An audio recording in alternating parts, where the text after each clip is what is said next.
Hello, everyone, and welcome to the very first episode of Knights of the Round Table, a series where the LC crew will be getting together, giving our thoughts, opinions, discussing really anything video game related. So, from breaking news to retro gaming, anything in between, this is a show all about giving our takes on the gaming world in general and hopefully starting some new discussions within the community about the topic that we're discussing, or just, for fun chats along the way. So my name is Alex St. Amour, and I'm joined today by my brother Jacob for the first ever video discussion in the series. Hi, everyone. Hey. So I say video discussions because we've actually been writing these Knights of the Round Table style articles over on our main site, linktable.com, for a few years now, so you should definitely check those out if you're interested. But the idea was always to hold video-style discussions and grow onto YouTube or whatever other streaming platform that's out there. And so we're finally doing it. We're finally getting together and doing a video, putting this together. So since it is the first episode, we decided to do something a bit special and actually go back in time to one of our very first Knights of the Round Table discussions to see if our thoughts had changed on the topic and if we could maybe even expand on it a bit. So that's something we'll actually be doing a bit more of, is going back and looking at, conversations that we had years ago and whether or not those thoughts had changed. We'll also be doing some brand new ones too, so we'll try to keep things fresh and different so you guys have something new to listen to every week. So we're going to be trying to get these out every Saturday, so make sure to subscribe, ring the bell, really do whatever you need to stay on top of these discussions and join in as well. We'd love to see the comments and integrate those into the discussion somehow, so make sure to stay tuned. But that being said, Jacob, what are we here to talk about today? Yeah, so these are actually the games that we regret picking up or buying. These can vary for many different reasons, which we will actually break down within actually a few different picks. With our first one, we only picked one certain title. This time we've come up with three each. These can vary between either they're just terrible games or just not worth investing at the time whenever we pick them up. Right. But we wanted to have a chat about those few games that are still sitting on our shelves piling dust, or the ones that we brought back right away. But I'll pass it back to you, Alex, to start us off with the first game on your list. Yeah. So this is the game that actually, for me, inspired this whole discussion back when. I think we had this first chat when we did it on the website back in 2016. I think it was late in 2016. And this was the game that inspired this for me, because I am still bitter and upset that I spent so much money on it. It's a Wii U game, which is a console that I have a love-hate relationship with that system. It definitely has some of my favorite games. This is not one of them, but it also has a lot of frustrating moments, and this is one of the game. It's Animal Crossing Amiibo Festival. It's awful. Some of you might know this. I write the Amiibo of the Year awards articles for the website. I love Amiibo. I have literally every single figure. I'm looking at a whole bunch of them now. I can't even imagine where the rest are. I've got some in boxes and closets. I don't have enough shelves to have all of these things. I'm still missing a few of the cards. Those were a bit harder to come by, especially later on. But yeah, I love Amiibo. I love collecting these things. I love displaying them, having them. They're great.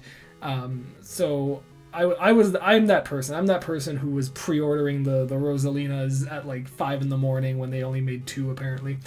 And so I anything Amiibo I had to get my hands on. Like, it was just, that was the way it was. And these things at the time were incredibly hard to come by. Nintendo hadn't figured out their manufacturing process or anything like that, or maybe not their manufacturing, but at least their distribution process, especially up here in Canada. It's very hard to get not collector's items, but it's very hard to get certain things up here in Canada, and some Amiibo were like that.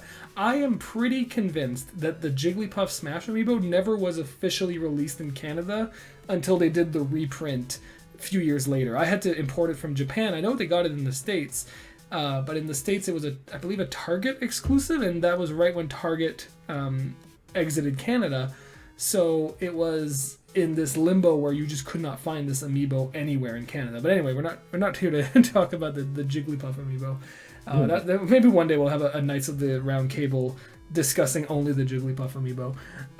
But so Animal Crossing Amiibo Festival got announced at a pretty notorious E3 for Nintendo. It was the E3 where we got a new Zelda, we got a new Metroid, we got 2 new Animal Crossing games, and they were just all spin-offs. And it was really frustrating because we all wanted these games, we all wanted a new Metroid, we all wanted a new Zelda, and especially Animal Crossing. And Nintendo was willing to give them to us, but in spin-off form, which was really frustrating. But Animal Crossing Amiibo Festival was going to be the first game that required Amiibo. It might still be the only one. There's a few apps here and there that you can't access without Amiibo, but everything else can play without them. But Amiibo Festival was going to be the very first one that you needed these things. And I was like, finally, Nintendo's listening to people like me who want a good use out of these things. They still do. I mean, it's pretty much the twilight of Amiibo now, but... So, Animal Crossing Amiibo Festival, I pre-ordered it. I put down an $80 pre-order from Best Buy on this game. $80. It came, the game itself, 2 Amiibo. It came with, if I'm remembering correctly, Isabelle and Digby. It was Isabelle in her winter outfit. She ended up getting a summer outfit Amiibo a bit later. And then 3 Amiibo cards, which were special cards that you could only get in this bundle. So really like 5 Amiibo plus a game that, I mean, it was a Mario Party style game. I wasn't extremely excited for it. I love Animal Crossing, but I mean, it's a Mario Party style game. It's what it is. But I was like, okay, no, I gotta get this. It's going to be hard to get. It's, I need these in my collection. And so I pre-ordered it. And it shows up on the day of, which for Best Buy up in Canada is actually a pretty surprising thing. I wasn't expecting that. But shows up on the day of, and I was like, okay, cool. I got the Amiibo. The game I'll play later, whenever.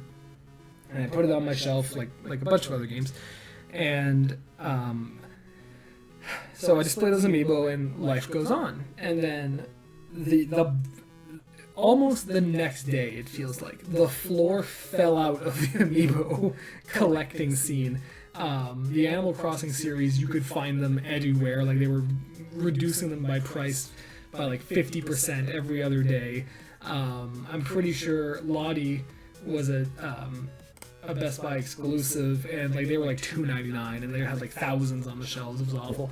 And I was just watching Amiibo Festival, that bundle, that big bundle that came with all the stuff I just mentioned, just dropping in price. It was like $60, $50, $40, $20, and I was like, I could have gone like 3 games for this thing. I could I still haven't played it. Like, it's still like I have the game still. I don't trade in games. It's not really something I do. I'd rather keep a bad game than trade it in. But I still have it shrink wrapped. I have not played Amiibo Festival. It is on my shelf. The Amiibo are covered in dust, I'm sure. Like, because there's so many of these things. The cards are in a binder somewhere with a bunch of it. Like, it's... Why did I pay $80 for this? Like, I paid full price for this thing. And it's... you know what? I'll play it one day. I'm sure one day we'll have a bad party, and we're like, what do you guys want to play? Mario Kart, Smash Bros. No, we'll play Amiibo Festival, and I'll assign everyone their Amiibo, and we'll play that. But I am still just so frustrated that I the other games I want to bring up later kind of have the same idea, where it was this like fervent collecting got in the way of rational thought, but Animal Crossing Amiibo Festival, I am pretty sure you could walk into a store, and like, I'm not saying go out and do this, I'm just saying I'm pretty sure this would happen. If you walked into a store and you stole it, you stole the copy of the game, they would not try to stop you. They were trying to unload these things. Like, they wanted to get rid of these things. They were down to like, I saw it at $5.99. Yeah, it's in the bundle. $5.99, $6 at the local EB Games here, and I mean, yeah, they're just looking to get rid of it. And it's like shrink wrapped. It's not used. It's just take it. It's on display. there's all these other games that were on the Wii U that are still either full price or $40. Animal Crossing Amiibo Festival is like $6.99, $5 at most of the time, and they're just looking to get rid of what they have. And like from like that E3, I remember Star Fox Zero was the big game of that E3, or that time. And I remember I bought that game. I have it. I got the bundle that came with Star Fox Guard and Star Fox Zero in one like nice big box. I mean, I haven't played Amiibo Festival. From my understanding is that it's just dull. It's just a very boring game. While Star Fox Zero, I would say, is a bad game. Like I beat that game 100%. I did not enjoy my time with it. I am still happier that I got that than I did Amiibo Festival, because Amiibo Festival to me represents just a bad decision on my part to buy it, but also just such a taking advantage of that Amiibo collecting scene at that time, because it was wild. Like the new Smash Brothers Amiibos, like people were paying 10 times the price for these things, when, Nintendo would just end up reprinting them later on. But with these ones, it was like, no, like this game will only work with Amiibo, and these Amiibo are exclusive to this box, which they still are. You can only get those Amiibo if you get that. Which actually, you know what? I might change this if we ever revisit this again for the third time. If Animal Crossing New Horizons uses Amiibo in an interesting way, I might change my my thoughts on this slightly, because they eventually became it's still the only way to get that Isabelle and that Digby Amiibo. It's still the only way. So if those Amiibo do something special in New Horizons, okay, I can. It's 5 years of delayed gratification, but I would still get there. But as of right now, I regret that so much. I could have saved $75. Do you know how many Amiibo you can get for $75? Well, you say that you want to have it, we'll say, have functionality with the newest Animal Crossing game, but that's a 5-year, $80 investment just for plastic toys to work nicely with an upcoming game. Oh yeah, no, that's just me rationalizing my poor shopping decisions.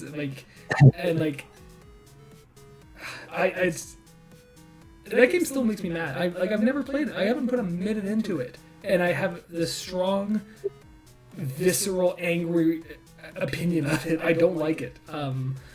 I've overpaid for things before, but that one is that takes the cake.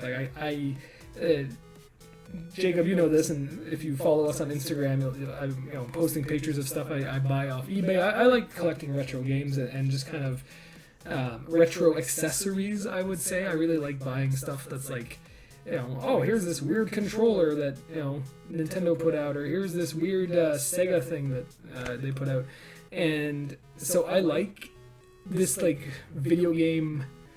How would you say it?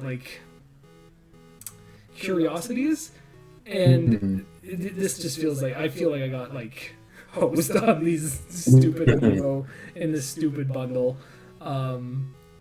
Maybe I don't think that I'll end up loving the game once I get around to playing it, but I definitely, it's the game that inspired this discussion. I like that for me to bring it up in the first place. It is still the next two games I want to talk about after. I don't have such strong feelings about, but Animal Crossing Amiibo Festival, I regret buying that so much. So that's all I have got to say on that. I don't want to talk about it anymore.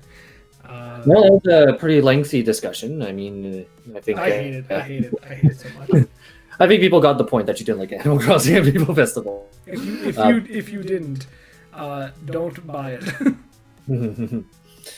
So the game I want to talk about, and it's kind of in the same vein where it was kind of a false promise, and I actually ended up reviewing this game. I also backed this game. I defended this game. This was Mighty Number 9. I made sure that I was very vocal in terms of whenever it first released, and I was like, no, this is going to be a great game. Like how can it be a bad game? It has the creator of Mega Man behind it. Yeah. Everything is there. It has the support of all the fans. I play it, and it is the most dull experience I played in a long time. I reviewed it for the site, and looking back at the score now at 5.1 out of 10, I think that's still pretty generous. Yeah.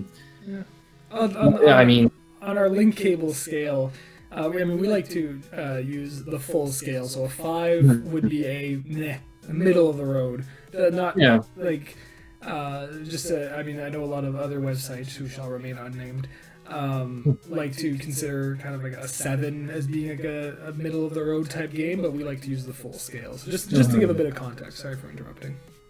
No, and even then, just looking back at it, like now, if I were to go back and play it again, it would most likely be a lot worse than that. I think it was maybe also just maybe being upset that I've actually invested money into this game, hoping that it would be great, and that's the problem with Kickstarters. You don't know what you're going to get, and it's kind of a false promise. So I stayed away from putting any other money into any other game. As much as I would like to put money on Bloodstained, after putting money on Mighty Number 9, I can't do it. But I mean, it just, yeah. And this was one game that as soon as I finished and as soon as I reviewed, I brought it straight to the store. I couldn't have it on my shelf. Yeah. It was just a bad taste in my mouth. And I remember the build up to Mighty Number 9 where it looked so good. If you go back and look at the first screenshots that they shared from Mighty Number 9, it does not look like the same game at all. It looked super stylized and very modern while still being true to those Mega Man style roots.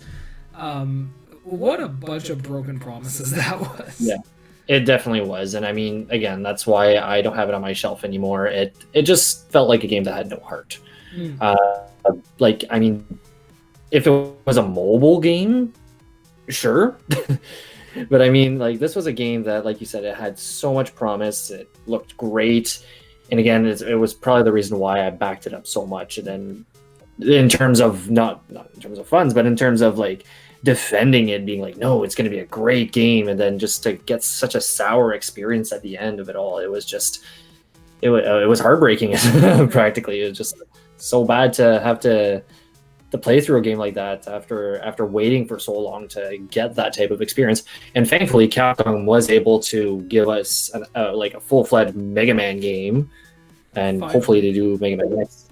Mm-hmm. Yeah, I mean, and a couple of things on Mighty Number 9 that always stuck out to me was, one, it was super slimy that they were trying to get. They started another Kickstarter at, like, either not too long before or not too long after announcing, like, the 4th delay to Mighty Number 9. And I don't think that game ever came out. I think that game ended up being lost in the ether. I don't even remember what it's called, Red something or other. But I just remember, like, every time you would hear about Mighty Number 9, it got worse and worse, and it was like, ooh, this is not going to turn out well. And some people are still, because that game was promised to be coming to the Nintendo 3DS, and never did. But that was one of the funded tiers. Like, people paid to have this game funded all the way up to the Nintendo 3DS, and it never came out. And I don't know if they ever gave a final answer, but I'm pretty sure some people were like, hey, like, we're, like, escalating this up the Kickstarter chain of command to either get our money back or something, because that game was promised for 3DS. And I mean, nowadays, like, that would be, like, if anything comes to the 3DS, it'd probably be through, like, someone like Limited Run Games or something. But, like, why would you release such a toxic name as Mighty Number 9? And it's really too bad, because Mighty Number 9 is also tied into the Gunvolt series, which is amazing. The Azure Striker Gunvolt, and I mean, anything Inti Creates does other than Mighty Number 9, which they were a bit involved in, is usually great. Like, they are a very rock solid developer. They did all the DS Mega Man games, like Mega Man Zero. So those were excellent games, and then they started doing their own thing after them and Capcom kind of went their own way. I don't know the whole history, but, like, Inti Creates does its own things now. Like, Dragon Marked for Death is a great game. But like I played Mighty Gunvolt, which was a little 3DS eShop game that had Mighty Number 9, Copen from, was it Copen? I can't get the characters' names straight, but the main character from Azure Striker Gunvolt and Gungal in this little 8-bit Mega Man style platformer, and that game was like $5 and it's great. It's just a fun little game, and I was like, it's just like they know how to make a 2D action platformer. They are probably, they might be better than Capcom at it. I will say I do like the Azure Striker games better than I liked my Mega Man 11. And I love Mega Man 11 is a fine game. I just I like the Azure Striker ones better. And I do think that Mighty Number 9, I don't know where they went wrong with it. It had so much promise, and it just disappeared into the ether somewhere.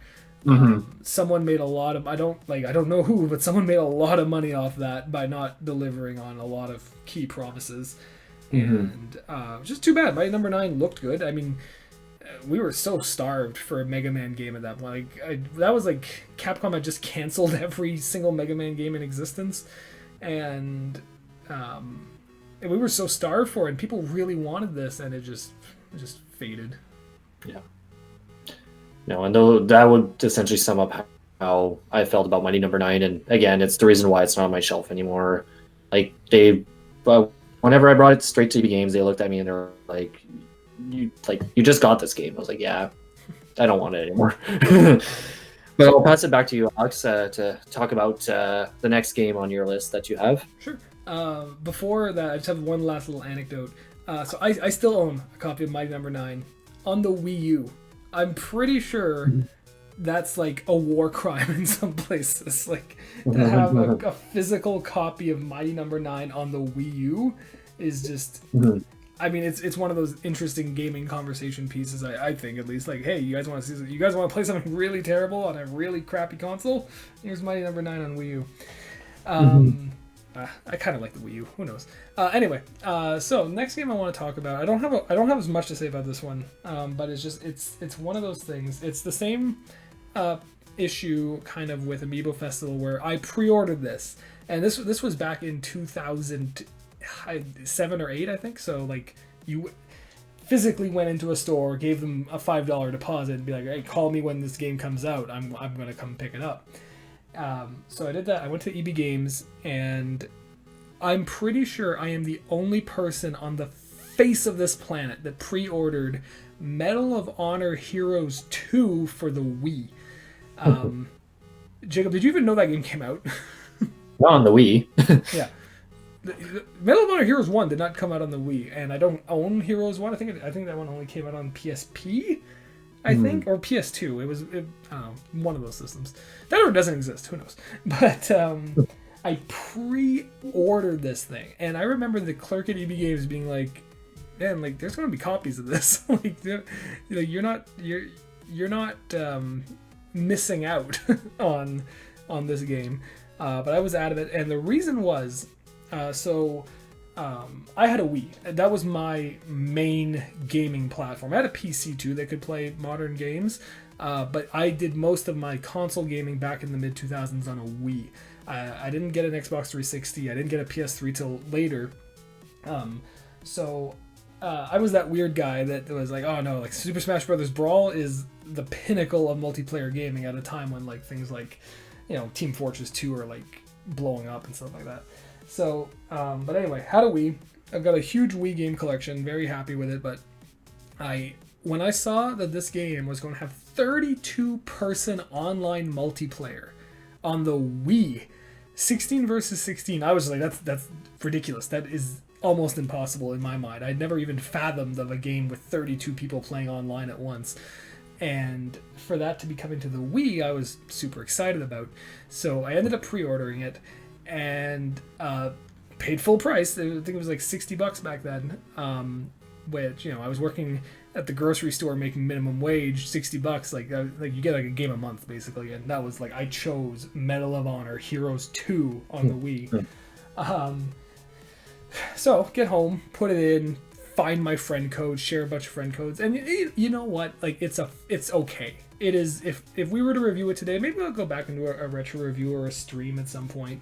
I do want to stream a bunch of these old kind of like not obscure games. Like it's definitely not obscure, but these very like, why would you play an online shooter on the Wii in this day and age? I kind of like going back to see how those things were, but anyway, I put it in, and like, you know, the whole thing with friend codes and connecting online, and the Wii's internet was far from, I mean, like Nintendo Online is still pretty terrible, but it was bad back then. Like it was very slow.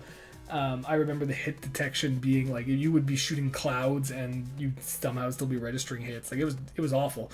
But like that, having 32 people on a map at once, that was really, really cool.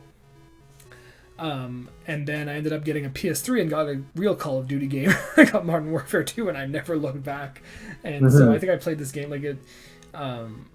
Before they shut it down, I did kind of a little catalog of like the Wii playtime, because you have to go online to see what your playtime was, and I didn't want those stats to just disappear forever. And I think I put like maybe like 12 hours into this game.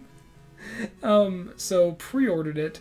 Paid $60 just before this discussion. I wanted to go back and see like how if I went on eBay today, how much does a used copy of Medal of Honor Heroes 2 for the Wii go for? $2.50. Probably get better value out of than Animal Crossing Amiibo. But see, I those 12 hours I did play Heroes 2 for, I enjoyed. I mean, like, I didn't love it. I wasn't like, this is... I was never going to come and say, this is better than Modern Warfare, or this is better than whatever other shooter is out there right now. It was a basic shooter for a lot of, like, for all intents and purposes. But it didn't make me mad. Now, like, just looking back, I'm like, I could have gone, like... You know what? I could have paid, like, a fraction of the price for the same amount of... Like, it's just annoying. And, like, I look back at that... EB Games clerk who looked at me and like he tried to talk me out of it. Hey, like maybe put that $5 towards, you know, something that is actually worth it. That like that the $5 pre-order deposit, I could have bought 2 copies of that game today with that. So yeah, that's the next game I regret buying. I'm not like upset that I own it. It's fine, and I mean it still has that big like red label on it that says like 32-person online multi, like you can't play the Wii online anymore, but it's fun to have. It's just kind of like that, that was a lot of wasted money there. So I don't have as much, I don't have anything else to say on it. It's just kind of like, if ever you're wondering who the one person on earth who pre-ordered that game on the Wii, it was me. Well, like going from one shooter to another, mine is actually a recently reviewed game. I have nothing bad to say about this game. However, I returned Battlefield 5 and regret purchasing it. Mostly just because I felt as though like as soon as I played it, I got really into it, I got hooked, and then all of a sudden, just did not want to play anymore. The interest just dropped. And I think it's also because the fact that, you know, there was a lot of content at launch that wasn't there. You know, the interesting content was not there. And so like playing online and going through the campaign itself was okay. And I mean, we scored it fairly generously. I gave it a 7.8 out of 10. I mean, and there's still a lot of people that enjoy playing it today. And once more, there's nothing bad with Battlefield 5. It's just that, I mean, it just, after a while, you're just playing the same maps, you're fighting the same people, and it just wasn't interesting after a while. And yeah, I mean, I also like smaller shooters, and once more, I should have maybe went with Call of Duty at the time, but I wanted to try to see if I can get into Battlefield, but then again, realized that bigger maps and a lot more people doesn't necessarily make it a better game. And for me personally, again, much more a fan of, we'll say, team deathmatches on Call of Duty, or even Overwatch, where it's like a lot smaller team focused. objectives rather than these large scales maps where everything is going on at the same time. Again, the game is pretty. It has a really good story, and again, those people who actually invest a lot of time in Battlefield 5 will surely enjoy it, and I'm sure that a lot of people still do. It's just for me, it wasn't the type of experience that, I mean, it was for me. I knew it wasn't for me. It's just that, I don't know, I decided to go on a limb and say, oh well, maybe I'll enjoy it this time, and realize that again I didn't. And there's another game that I returned shortly after investing a lot of time into it and putting it towards something else that I'll enjoy playing. But that's really all I have to say about Battlefield 5. I liked it, but I didn't really like it. And would I go back and play it? No. That's fair. It's one of those games that I've always like. I don't buy Battlefield. I've never bought into the Battlefield series. I like you. I much prefer the Call of Duty games. They're just they have this kind of like just a faster pace. It's much more simple, where it's just kind of like you're just running around in a small place shooting each other. And like I have not played the most recent one, so like you'll excuse me. Like the last Call of Duty game I bought into and put a serious amount of time into was Ghosts, which was what, like 6 years ago now. But no, I have a very similar opinion to the Battlefield series, where it doesn't hold my attention for very long. I had a friend who had Battlefield 1, which I was really excited for. Battlefield 1. I liked the idea of going to World War 1 and playing with that technology, but also like a more advanced version of that technology. I liked the alternate history take to it. And I just couldn't get into like the online. I was just getting shredded every 4 seconds, and my friend was like, oh, it's because you're trying to play this like Call of Duty, but like I don't know how else to play a game like that. So I mean, I don't have a strong opinion. I wouldn't buy it to begin with, I guess, but like at the same time, I did play Battlefield 5 at E3. When we went to E3 2018, I had an appointment with EA, and I got a chance to go hands-on with Battlefield 5, and I did awful. I did absolutely horrendously at it, but I recognized it's a good game. Like I'm the one I'm playing, I'm like, yes, this is a fine game. That's, it's obviously still in development, but it's fairly well polished. I can see why people enjoy this. It's not for me. And it's like that with the end product as well. It's a great game. It's just that it wasn't for me, and I think in terms of like an investment of my own pocket, I don't think it was worth it in the end. And it's not that it's a regretful decision, as if I bought Mighty Number 9 again. It was mostly that, well, this game's just not for me, right? It's not the type of game I would sit down and enjoy playing, especially a multiplayer experience that has so much going on. I have such a hard time keeping track. It's just impossible to. There's bullets flying. There's noise everywhere. It's mayhem. It's chaos, and I think I need a little bit more, we'll say, stability in my multiplayer experience with Battlefield 5. But I mean, again, terrific game. I have nothing against it, just not for me. Yeah. I don't have anything else to add to it. So I guess jumping to my last pick. So this is the last game I regret buying. It's the most recent one. It's not a very old game. It came out. It's less than a year old. It is Pokemon Let's Go for the Switch. Fine game. I enjoyed it. I played through it.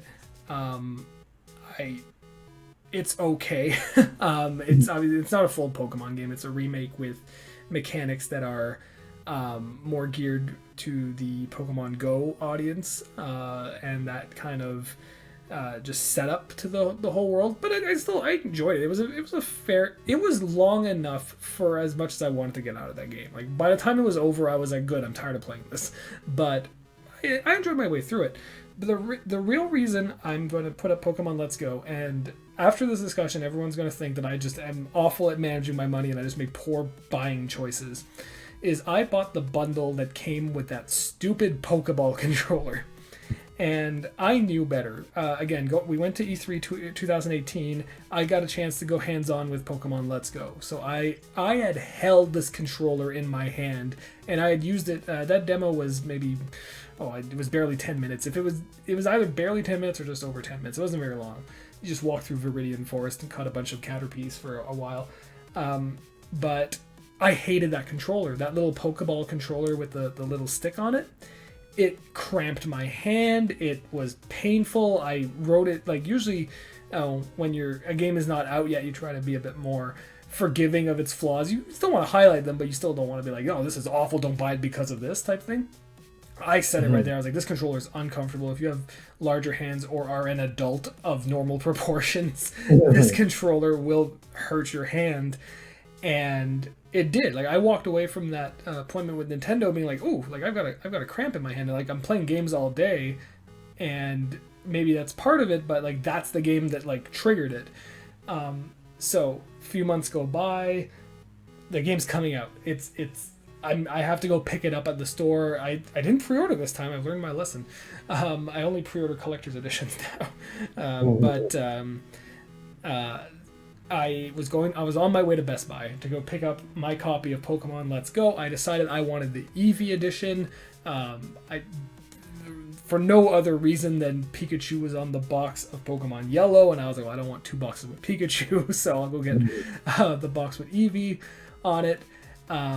And so I walk into Best Buy, and they have the empty display boxes, and I am holding the normal copy that does not come bundled with anything. That's full price, so that's $80. That's full price. I am holding it in my hands, and I am walking towards the counter, and I notice a display that has the bigger box that has the Pokeball Plus bundle in it. And that one is 130 Canadian. It's $50 more. And I was like, oh, I was like, that controller was awful. I hated playing that controller. That's a bad deal. I recognized that this was a bad deal and that I shouldn't buy it. But then there was this little thing in the back of my head, this like little, and like it was like I was saying earlier, this need to collect these video game curiosities. And like, I'm literally like, I'm 3 feet away from the counter. Like the guy was helping someone else, so like I had a bit of time to think about things. But like I am home free. I literally have to keep walking, give them my debit card, and I save $50. And I say, no, I'm going to get the bundle. And so I turn around, I put the game back on the shelf because I'm not rude. I'm not going to leave it there. Grab the bundle that came with this controller. I paid $50 more for it. Come home, dived right into it. I wanted to play this. This wasn't a game that was going to stay on my shelf. I wanted to play Pokemon Let's Go. Start using that little controller. Within half an hour, my hand is all cramped, and it hurt for days. Like I played for maybe, I think, 45 minutes with that little controller, and I had this weird little cramp. You can't see where I'm pointing right now, but like right in the palm of my hand near where like the base of my thumb. And I put that, like, I have not touched that controller since. Is it part of my collection as a little video game curiosity? Absolutely, but that is the type of thing that I would not wish on my worst enemy. Because it's just, actually, you know what? It's annoying enough that I would wish it on my worst enemy. It's not like this awful like thing like the plague or anything, but it's like, no, you have to play the game with this controller. It's uncomfortable. It's too small. There's no nice way to hold it. Like, they give you this weird ring thing so it doesn't fall off, and I mean, if you choose not to use that, that's fine. But like, it's never comfortable. It never feels nice in your hand. You have to, and the only action button on it is to push down on the stick itself. So you're pushing down on this little stick that's awkwardly placed. But I regret this buying decision, even though this one was fully on me. I made a conscious decision to buy something I would regret, and I didn't even know it was possible to have buyer's remorse before you bought something. But I regretted it. Like, I was like, why am I doing this? And there was just this little voice in the back of my head was like, oh, but the collection, think about it. I was like, oh, it'd be so nice. You could put them all out. No, it was awful. I'm all for video game collecting. I think it's a great hobby to get into. There's definitely a lot of really cool stuff out there. And I mean, I have a Virtual Boy. Like, it is a useless piece of junk that hurts your eyes after a few minutes of using it. I would say buy 1,000 Virtual Boys before buying this stupid Pokeball controller. The Virtual Boy I got for $100 on eBay, and it came with 2 games. That was a really good deal, I thought. I could like that's only 2 Pokeball controllers worth of Virtual Boy, but it's awful. It's terrible. I never use it again. I just use the single Joy-Con, which is not also it's just also not a great way to play that game. I do wish Pokemon Let's Go had a classic controller mode, or even just like using the Joy-Con grip. Like it forces you to use the motion controls, and I mean it's a dead game now. Like it's with Sword and Shield coming out, like there's never going to be a reason to go back to Let's Go, I think, unless that they make it so that you can transfer Gen 1 Pokemon into Pokemon Home from it, maybe, but I don't know. It's who knows at this point. But it's a dead game. Like there's no competitive scene around Pokemon Let's Go. So it was I really regret spending that extra money on something I knew I didn't like. I did not like this controller. I knew it was bad. It's like Animal Crossing, at least I can say, well, you know, the amiibo were a big thing back then, and like people were really on it, and with Medal of Honor it was just a silly decision, but like, hey, like, no, it's a brand new game for a console that is my main console. And the Switch is not my main console. It's like I play it equally with my PC and Xbox One right now. I love Pokemon. I'm not a huge Pokemon fan. There are bigger Pokemon fans on the Link Cable team. Like it's like I like it fine. I did not need this controller. I don't play Pokemon Go. That's the other thing. That controller works with Pokemon Go. That's fine. I don't play that game. So no, this was a very useless purchase. I regret it.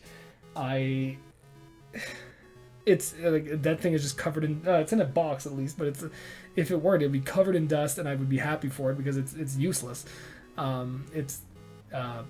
Yeah. So I'm actually a bit embarrassed to say that, because it's like, I made this decision. This is like I need to own this bad decision I've made, and hopefully take it forward, that when, you know, a new game comes out, I'm not just buying the accessories that come along with it just to have them. But yeah, no, Pokemon Let's Go, fine game. The Pokeball Plus controller, awful. And I don't want the puck they're releasing for Pokemon Sleep either. So actually, maybe, you know what, if they make the ball work with Pokemon Sleep, like you just put the ball beside you, since you don't have to hold it, that could be an interesting thing. But no, I'm not interested. No, you seem to be more upset over the peripherals and the accessories that came along with the games and the actual games themselves, which is fine, I guess. But yeah, no, you're right. I mean, like it's the bundle around it, right? Like it's, but yeah, you're right. Like it's usually, I mean, like I was just thinking about this the other day. Like I mean, every game comes out in a standard edition. Like you can get any game on its own, but it's becoming like rarer and rarer to see games that don't have not just a pre-order bonus, but like a special edition around. I mean, that's a discussion for another day, but like I was looking at my my shelves. I'm rearranging my game shelves around, and there's like a whole like generation or two where I don't have a collector's edition, not because they don't exist. There was no collector's editions for these games, and then as we get into like last gen and this gen, like, oh, here they are. Here are the collector's editions. But anyway, that's a discussion for another day. So just to finish up, my last game, it's actually a game that I actually enjoyed a lot on a different platform. So this is Monster Hunter 3 Ultimate on the Wii U. After investing 2 years worth of Monster Hunter, and for anybody who follows what I write on Linkable, a lot of it surrounds the Monster Hunter franchise. I mean, I've been a big fan since Tri. I played the PSP and even the PS2 games, and just fiddle around with that, just importing stuff to get the chance to play these games. And you know, for a franchise that I love so much, and I invested a lot of time in the Wii U edition, I regret buying it just because I spent way too much time on the 3DS version itself 2 years prior. I mean, like, it's the type of game where you put in 200 hours and you don't even realize it. Monster Hunter World is eating up my entire time before I go back to WoW Classic. And I mean, yeah, I guess it gave me a reason to play my Wii U a lot more than maybe I would have. But I mean, at the same time, just the amount of hours that I spent on the 3DS version, I really didn't need to spend this, $80 plus for the Monster Hunter 3 Ultimate Wii U version. It's a game that I didn't need. When I mean, I could say the same thing with a few other Monster Hunter games, especially the ones that came out on the 3DS. They were very close from one another towards the end. But this is essentially just an HD up-res port of the 3DS game. And honestly, the 3DS version feels more comfortable. Yeah, you can play Monster Hunter with an actual Pro controller, which is an additional $60, $70 at the time. Or you can play with a humongous Wii U gamepad that lasted 2 minutes. Or you can play on a 3DS and go anywhere where you want. And I think that's why it bummed me out so much. Just to play on the Wii U version, looking back at it and being like, I put 200 hours on this game that I could have kept doing on my other game, and silly me, didn't transfer my progression over. So now I have to restart from scratch, work all the way up for grinding all the gear and the weapons that I need, just for nothing. And it's a game, again, that I returned towards the end whenever I picked up my Switch and brought a few of my Wii U games to the store. And I mean, I think I got like $3 for it at the end of it all. I mean, for almost 200 hours plus of playtime for $3, I mean, I don't feel it's worth it. But I mean, also an up-res port of a game that's come out 2 years prior on 3DS. Yeah. So, I mean, I absolutely love the Monster Hunter franchise, and just looking back at how much time I spent on these games, I mean, I've spent way too much time. But to have to spend more money on the game that I already had on something that I felt more comfortable playing, that I already had all the progression done for it, it seems a bit of a waste of time. Yeah. I don't have any opinion on the Monster Hunter series. It's like Battlefield to my mind. It's like, I understand that this is a good game and a good series. It's just, it doesn't hold much appeal for me. But it's an interesting point of view. It's like, because it really is a game that was continuing in the sense, like, you could pick up your 3DS progression and transfer it over to your Wii U, and maybe that would have given you a different opinion. It's like kind of like a continuation of the same file. But yeah, like, I know, like, just from talking to you about it, especially, Capcom's Monster Hunter support for Nintendo has been a lot of ports lately. Like what was it? Which one is on the Switch? I believe it's Double Cross. I think that's the Japanese name, I think, right? It's Generations, I think, is the one on the Switch. I don't actually know this. I think that's, I don't know.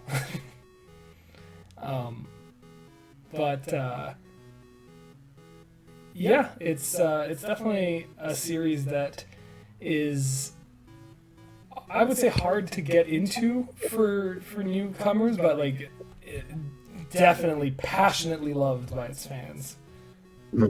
So the Switch game is Generation Ultimate. Oh, Generations Ultimate. I was right. Yeah. Because I was like, Double Cross, that sounds like the Japanese name to me. Back when because it was like, they'd cross and then double cross, and they're both like special version. I don't know. I'm not the expert on it. I just knew, like, people were like, this is ridiculous. Like, there's so many Monster Hunter games all of a sudden, and they're all the same. Like, at least World is much more different in terms of how it can introduce itself to like a new install base, and like anybody who never played a Monster Hunter game can get into it. If you're trying to get into like the 3DS, like starting from Tri all the way up until like the last 3DS or even Generations Ultimate, that is for the old school hardcore games. I can't go back playing the original games right now. I go back to my 3DS games, and it is very difficult after like spending so much time in Monster Hunter World and just how different it plays. But I mean, like, yeah, it's that type of unforgiving game for newcomers to try to come into. And I mean, if I didn't like Tri at all, I don't think I would be able to get into any other Monster Hunter game. There was something special about Monster Hunter Tri. But I mean, like, to buy it like almost like 3 separate times just because it has a different title and it's on a different platform seems ridiculous. Yeah. Huh. All right. Well, I'm out of games that ever. I mean, like, there's definitely games on my shelf that I'm looking at right now that I'm like, I could have paid less for you, but I don't regret buying them. So I don't have anything else that I wanted to really bring up. I will say that I did buy. This is just kind of a plus one. This is a bonus one. This is a bonus round. I did buy Resident Evil Revelations on the 3DS after I had the Wii U version. The Wii U's come up a lot today. So I had Resident Evil Revelations on the Wii U. I bought it on 3DS just because it has a typo on the box where it says Resident Evil Revelitons.